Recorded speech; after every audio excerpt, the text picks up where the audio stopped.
ഞാൻ എല്ലാവരെയും സ്വാഗതം ചെയ്യുന്നു. പദ്ധതി നിങ്ങളുമായി ബന്ധപ്പെട്ടിരിക്കുന്നു ഗുരു മാർക്കറ്റ്സ്. കമ്പനിയെക്കുറിച്ചുള്ള പൊതുവായ വിവരങ്ങളിൽ നിന്ന് ആരംഭിക്കാം. ആവശ്യമെങ്കിൽ നിങ്ങൾക്ക് വീഡിയോ താൽക്കാലികമായി നിർത്താം. കമ്പനിയുടെ ഓരോ പാരാമീറ്ററും കൂടുതൽ ശ്രദ്ധയോടെ നോക്കാൻ ഞങ്ങൾ നിങ്ങളെ ക്ഷണിക്കുന്നു.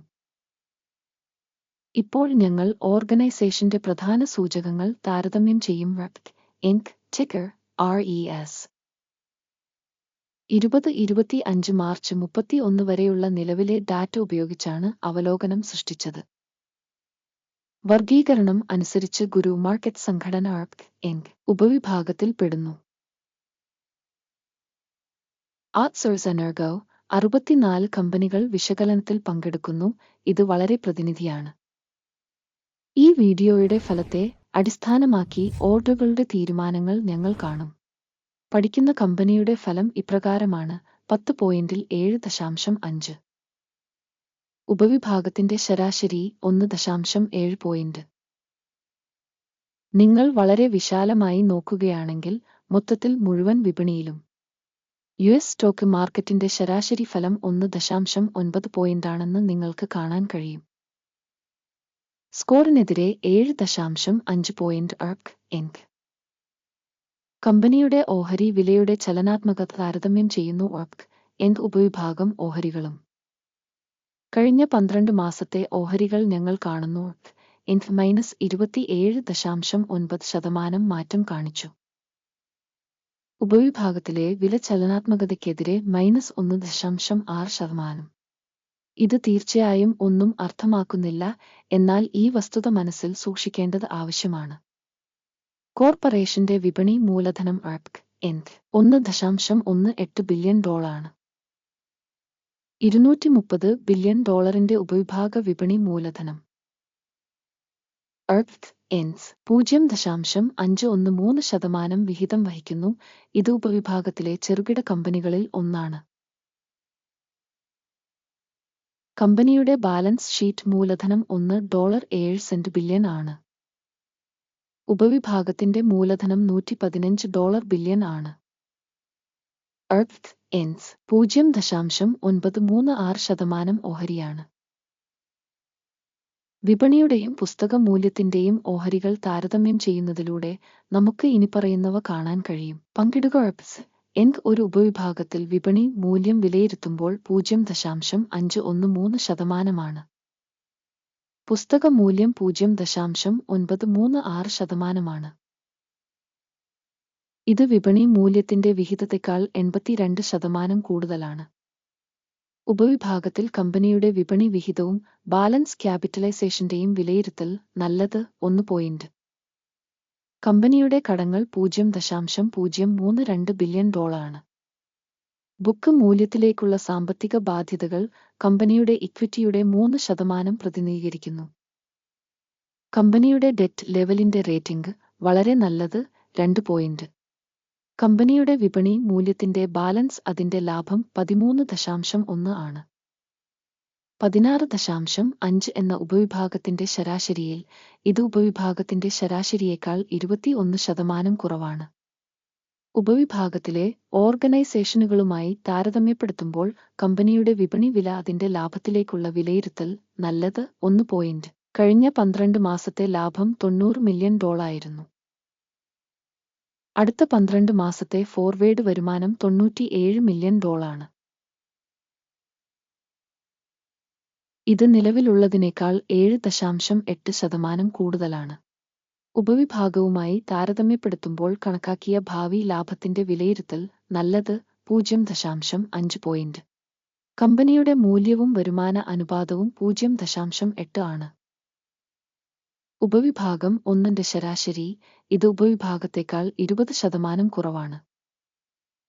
ഉപവിഭാഗത്തിലെ സൂചകങ്ങളുമായി താരതമ്യപ്പെടുത്തുമ്പോൾ വരുമാന സൂചകത്തിലേക്കുള്ള എക്സ്ചേഞ്ച് വിലയുടെ വിലയിരുത്തൽ നല്ലത് 0.5 പോയിന്റ്. കഴിഞ്ഞ 12 മാസത്തെ വരുമാനം $1410 മില്യൺ ആണ്.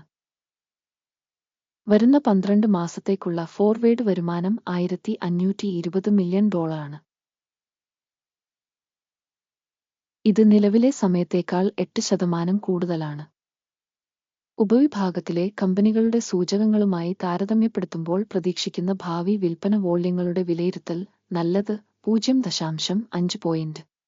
മാർജിൻ 6.3%. ഉപവിഭാഗത്തിന് ശരാശരി 5.9%. ഉപവിഭാഗ ശരാശരിയും കമ്പനിയുടെ പ്രകടനവും തമ്മിലുള്ള വ്യത്യാസം 0.4%. ഉപവിഭാഗത്തിലെ കമ്പനികളുടെ സൂചകങ്ങളുമായി താരതമ്യപ്പെടുത്തുമ്പോൾ വിൽപ്പന ലാഭത്തിന്റെ വിലയിരുത്തൽ നല്ലത് 0.5 പോയിന്റ്. ഉപവിഭാഗത്തിലെ ജീവനക്കാരുടെ എണ്ണം അനുസരിച്ച് കമ്പനിയുടെ വിഹിതം 0.548%.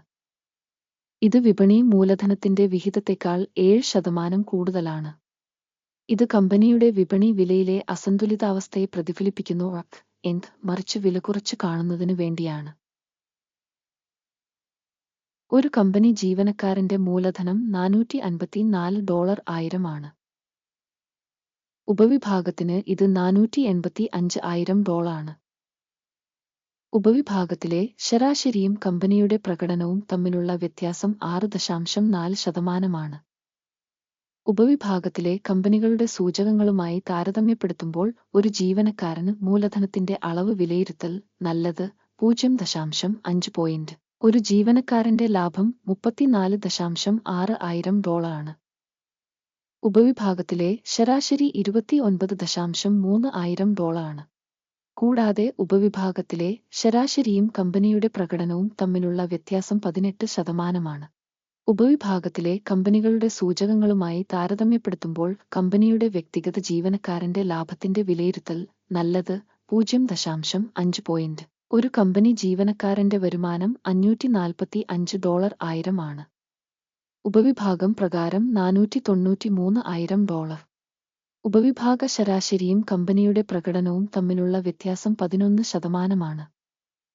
ഉപവിഭാഗത്തിലെ സൂചകങ്ങളുമായി താരതമ്യപ്പെടുത്തുമ്പോൾ ഒരു കമ്പനി ജീവനക്കാരന്റെ വിൽപ്പന അളവ് കണക്കാക്കൽ നല്ലത് 0.5 പോയിന്റ്. വിൽപ്പന ഇടപാടുകളുടെ അളവ് 19.8%. ഉപവിഭാഗത്തിന്റെ ശരാശരി 4.9%. ഇതൊരു ഷോർട്ട് സ്ക്വീസ് റിസ്ക് ഇൻഡിക്കേറ്റർ ആണ്. സാങ്കേതിക സൂചകം റിസ് 14 കമ്പനിക്ക് 45% ലെവൽ കാണിക്കുന്നു. ഉപവിഭാഗത്തിൽ റിസ് ലെവൽ 49%. ശരാശരി ഉപവിഭാഗത്തിന്റെ സെക്യൂരിറ്റികൾ ഏകദേശം ഷെയറുകൾക്ക് തുല്യമാണ്. കമ്പനിയുടെ ഇപ്പോഴത്തെ ഓഹരി വില ഏകദേശം $5.47 ആണ്. കമ്പനിയുടെ ഓഹരികളുടെ സമവായ വിലക്ഷ്യം ഏകദേശം $6.51 ആണ്. യഥാർത്ഥ വിലയും സമവായ പ്രവചനവും തമ്മിലുള്ള വ്യത്യാസം ഏകദേശം 19%. നമുക്ക് ഓർഡറുകളുടെ പട്ടിക നോക്കാം. അത് നിങ്ങൾക്ക് ലഭ്യമാണ്. ലിങ്ക് പിൻ ചെയ്ത അഭിപ്രായത്തിലാണ്.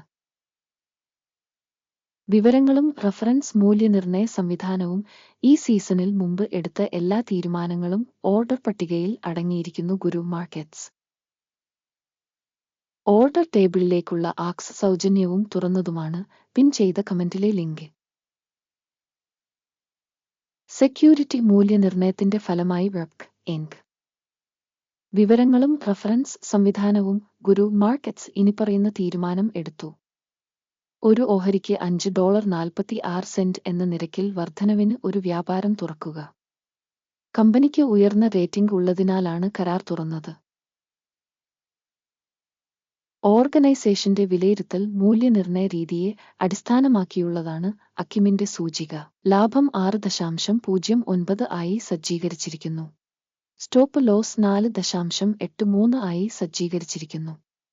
ലാഭം അല്ലെങ്കിൽ സ്റ്റോപ്പ് നഷ്ടം വഴി ഓർഡർ അടച്ചിട്ടില്ലെങ്കിൽ. തുടർന്ന് 2025 ഏപ്രിൽ 30 ട്രേഡിംഗ് ഫലങ്ങളെ അടിസ്ഥാനമാക്കി ഓർഡർ സ്വതന്ത്രമായി അവസാനിക്കും. അല്ലെങ്കിൽ ഈ തീയതിക്ക് മുമ്പുള്ള അവസാന പ്രവൃത്തി ദിവസം. ടിക്കർ ആസ് MC ഒരു ബാലൻസിംഗ് സെയിൽ ഓർഡർ ആയി മാറും. ബാലൻസിംഗ് ട്രേഡിനെക്കുറിച്ചുള്ള വീഡിയോ ചാനലിൽ ഇതിനകം പ്രസിദ്ധീകരിച്ചതോ ആയിരിക്കും. ഏതെങ്കിലും ഓർഡറുകൾ ക്ലോസ് ചെയ്യുന്ന സാഹചര്യത്തിൽ അടിസ്ഥാന അല്ലെങ്കിൽ ബാലൻസിംഗ് മറ്റൊരു ഓർഡർ സ്വയമേവ അടച്ചു. ഈ വീഡിയോ കാണുന്നതിനും വിവര സംവിധാനം ഉപയോഗിച്ചതിനും എല്ലാവർക്കും നന്ദി. ഗുരു മാർക്കറ്റ്സ്. നിങ്ങൾ ഈ ഗ്രഹത്തിലെ ഏറ്റവും മികച്ച പ്രേക്ഷകരാണ്.